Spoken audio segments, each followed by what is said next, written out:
안녕하십니까. 돈산동 Q&A 공부방 동아삼입니다. 이렇게 보시면 질문하셨는데 이제 중3인데 저번 주에 기말고사가 끝났는데요. 축하드립니다. 이제 중학교 끝났네요. 이제 고등학생이네요. 제가 고등학교 선행을 한다고 하는데 선행학습이라고 안 하고 이건 선수학습이라고 합니다. 먼저 하는 거 예습. 선행학습은 1, 2년 앞서는 거고 선수학습이라고 합니다. 그러니까 뭐 이거는 권장합니다. 학교에서도 선생님들이 선행학습이 아니니까 이게 예습하는 겁니다. 예습을 좀 일찍. 학원을 다니지 않으면 자 그다음 학원이냐 인강이냐 그러면 학원을 왜 다니게 되냐면 인강으로 혼자 스스로 하는 능력이 부족하니까 인강으로 스스로 하는 능력이 부족하니까 결국은 학원을 가는 겁니다. 인강을 가나 학원을 가나 거의 비슷한 상황이 되는 건데 그러면 인강을 하면 질문을 할 사람이 없으니까 꾸준하게 이것들을 정리를 해나가야 된다는 겁니다. 자, 그러니까 이렇게 꾸준하게 책들을, 인강을, 노트를 기록하면서 모르는 걸 다 정리를 해놓은 다음에 나중에 한 달 정도, 이게 질문하는 질문과외 정도 하면 훨씬 더 좋을 수도 있고 아니면 이렇게 인강을 꾸준하게 들은 다음에 모르는 걸 다 정리했다가 학원에서 몇 달 학원을 다닐 때 모르는 거 물어보고 다시 또 학원 인강을 하고 이렇게 해서 인강을 기본으로 해서 학원을 가는 게 더 많은 양을 하면서 꾸준하게 할 수 있는 방법이라고 생각이 됩니다. 자, 그러니까 여기에서 인강을 들을지 고민이 아니라 또 고민할 것이 아니라 인강을 들으면서도 학원도 다닙니다. 그러니까 둘 다 할 수가 있는 겁니다. 충분히 그런 시간도 되고. 그러니까 A와 A냐 B냐가 고민이 아니라 둘 다 할 수 있는 것들이 굉장히 많거든요. 그러니까 그렇게 하시면 둘 다 하는 게 가장 나아 보입니다. 근데 여기서 보면 자, 고등학교 가서 이 상위권, 중위권, 하위권 이렇게 되었을 때요. 상위권, 그 다음에 중위권, 그러니까 하위권 이렇게 세 개로 나눈다면 이렇게 상위권 같은 경우에는 당연히 수학을 벌써 선행을 했었겠죠. 그러니까 수학에 심화를 할 타이밍을 잡아서 심화를 해야 되고 나머지 과학하고 사회 같은 경우에도 EBS나 아니면 책자를 공부한 다음에 간단하게 그 개념들을 설명을 들어서 진도를 나가고 기출문제 정도를 풀고 있을 겁니다. 그런데 현재 학생은 이렇게 질문을 하는 걸 보니까 이렇게 학원을 다닐까요? 아니면 인강을 들을까요? 이렇게 질문하는 거를 보니까 아니면 국어, 사회, 과학 같은 것도 해야 하나요? 라고 묻는 걸 보니까 아직 이렇게 선행을 구체적으로 준비를 하고 한 건 아니기 때문에 엄밀하게 보면 중위권 학생으로 보입니다. 근데 이렇게 질문을 한다는 건 하위권 학생은 아닌 거고요. 그러니까 하위권 학생이라면 이렇게 국어, 사회, 국어, 역사, 사회, 과학 이런 것들 국어, 사회, 역사 이런 것들도 들으면서 그 다음에 골고루 수학도 해나가면서 하라고 권하고 싶어요. 왜 그러냐면 일정 부분 점수를 올린 다음에 기타 과목으로 수학을 끊임없이 지속적으로 해야 되는데 이런 과목이 붕괴가 돼버리면 수학 자체도 헤어나오지를 못하니까 이런 과목을 권하는데 중위권 학생이라면 수학하고 영어만 해도 된다고 생각을 합니다. 입학하기 전까지 최대한 많이 수학과 영어를 해라 이렇게 바랍니다. 근데 영어도 실제적으로 그럼 몇 대 몇으로 해야 되냐? 9대 1로 해야 됩니다. 9대 1. 수학을 9, 영어를 1 이렇게 8대 2로 해도 되고요.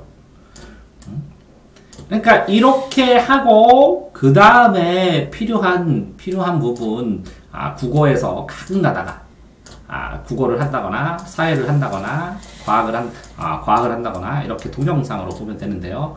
공부를 하면 아침 먹으면 수학하고 영어하고 수학하고 점심 먹으면 수학하고 국어하고 수학하고 저녁 먹으면 수학하고 과학이나 사회 한번 과학하고 저녁 먹고 아니면 수학하고 사회하고 저녁 먹고 이렇게 하시는 게 제일 적당해 보입니다.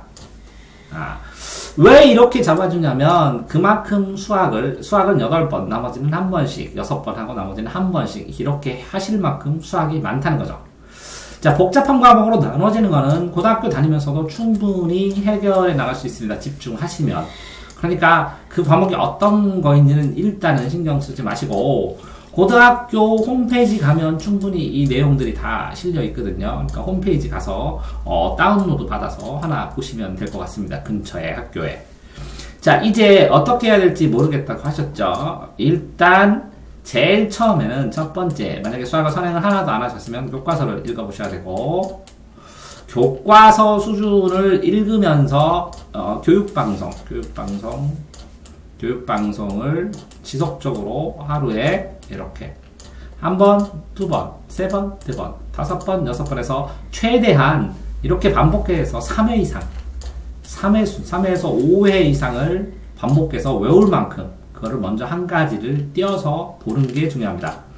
그 다음에 책을 나가고 문제를 나가고 해야 빠르니까 그래서 개념원리 정도 하나를 나가고 개념원리 정도로 하나를 풀면서 모르는 걸 다 모아놓은 다음에 그 다음에 이런 거를 써놓은 다음에 그 써놓은 거를 공부할 작정으로 이렇게 공부를 해나가시면 자, 개념원리를 수환과 수투를 두 개를 방학 동안에 다 한다는 입학 전에 다 한다는 각오로 하고 1월달까지는 수환 수투를 다 끝내고 한 번쯤 한 세너 번쯤 이렇게 보고 그 다음에 수완 2월달 때부터는 수완만 하셔야 될 것 같습니다.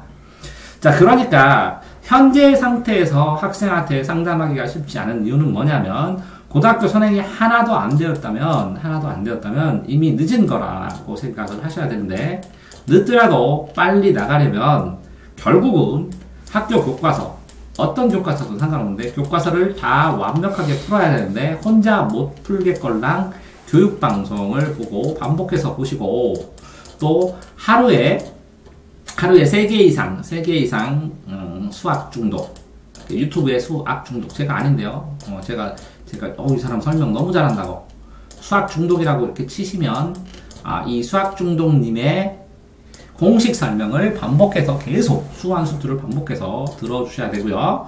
또 그 다음에 공부법 어떻게 하는지 오답 정리 어떻게 하는지 이 유튜브에다가 지금 제 채널 지금 제가 답변 드리는 동아샘 을 치시면 재생 채널에 공부법이 있습니다. 여기에 보면 고등학교 공부에 대한 공부법이 지금 제가 한 6개월 동안 150개를 찍었는데요. 아마 지금 이걸 보시는 분이 졸업하기 전에 공부법만 500개에서 1000개 이상 500개에서 1000개 정도가 될 거니까 구독해놨다가 본인에게 필요한 공부법만 들어서 시청하시면 될 것 같습니다. 자, 지금 상황에서 결국 정리를 하자면 자, 공부법도 어느 정도 알아야 되고 수학을 중심으로 개념도 알아야 되는데 꾸준하게 교육방송을 시청하면서 꾸준하게 노트 정리를 하고 우선적으로 최단 기간에 교과서, 수완수투 교과서를 다 풀고 자, 모르겠으면 자습서를 사시면 자습서에 자세하게 단계가 나옵니다. 그런데 한 번 보고 모르겠다고 생각하지 마시고 이 자습서를 보면서 이 교육방송을 계속 들으면서 그 틀린 문제를 따로 또 풀고 반복을 해서 5회순 정도를 만약에 푼다면 좀 다 풀어서 완전히 아는 건 X표 치고 X표가 하나도 없게 된다면 그 다음에 개념원리를 넘어가서 개념원리를 또 순차적으로 또 풀어나가시면 이렇게 개념원리도 찾아보면 이 개념원리에 관해서 찍어놓은 동영상들이 이 유튜브에 있을 거예요. 그럼 그런 것들도 참고하시면서 보시면 될 듯 합니다. 그런데 이런 상황에서 정말 질문한 사람이 없어서 답답하면 할 수 없이 학원에 가서 질문을 받아주는 학원에 가서 들을 수밖에 없겠지요. 그런데 제가 권장하는 것은 먼저 책을 다 풀고 모르는 거를 전부 다 노트에다가 따로 만든 다음에 이 틀린 노트만 풀어주는 과외를 한 달, 대학생 형에게 이 틀린 것만 풀어주세요 라는 과외를 한 달, 두 달, 방학 때만 과외를 하기를 원합니다. 방학 때만 틀린 거 풀어주는 과외를 하고 나머지는 혼자서 이렇게 끊임없이 찾고 계속 유튜브 보고 교육방송 보고 이렇게 계속 푸는 게 훨씬 더 효율적으로 보이거든요.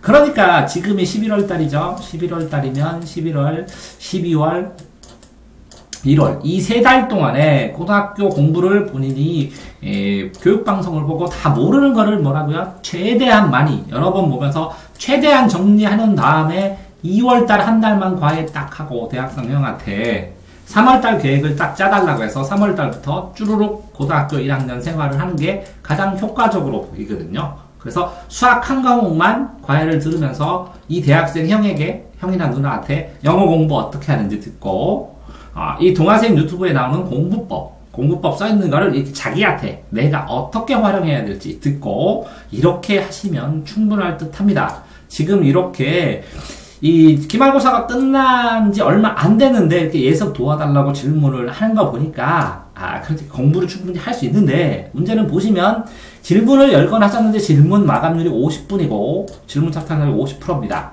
자, 그러니까 끝까지 뭘 하는 성격인지는 모르겠어요. 자, 그러니까 이렇게 마감을 끝까지 하고 끝까지 정리를 하시기 바랍니다. 그래서 지금 질문자에게는 정말 중요한 게 노트 정리다. 수학을 공부하든 뭐든 번호를 매겨면서 써라. 1번 공부했으면 1번, 2번 해서 그 번호를 계속해서 써라. 계속. 그래서 하루 공부할 때 오늘 몇 개를 했으면 다음날 한두 개라도 더 할 수 있도록 끊임없이 노력을 해라. 그러면 고등학교 대비를 하는 좋은 자세가 되면서 학습 습관이 잡힐 거라고 생각이 됩니다. 네. 느낌 어때? 뭐 더 설명해야 돼? 괜찮은 것 같은데요. 아니, 뭐 설명을 더 해주면 좋겠어, 이 학생에게. 자, 학생이 이거를 얼마나 봐야 되는지 모르겠지만, 그쵸? 하루에, 내가 중3 학생이라면 수학 하루에 150개 정도는 매일매일 써보고, 정리하고, 보고 하겠습니다. 만약에 200개씩 하실 수 있으면 서울대권으로 가실 테고, 150개 보면 인서울, 100개를 하면 4년제. 실제로 만약에 100개 이하를 하게 되면 공부하는데 힘들지 않을까. 근데 100개씩 꾸준히 하루도 안 빼고 했다면 서울대 맞습니다. 이해되셨죠? 네. 그러니까 본인 지금 어떻게 보면 삼수를 하는 거나 마찬가지인데, 뭘 해야 된다고요? 이렇게 수학하고 기타 수학, 수학하고 기타 수학, 수학하고 기타 수학. 이때는 뭐를 해도 되는. 이해됐나요? 네. 네, 수고하십시오. 파이팅 하시기 바랍니다.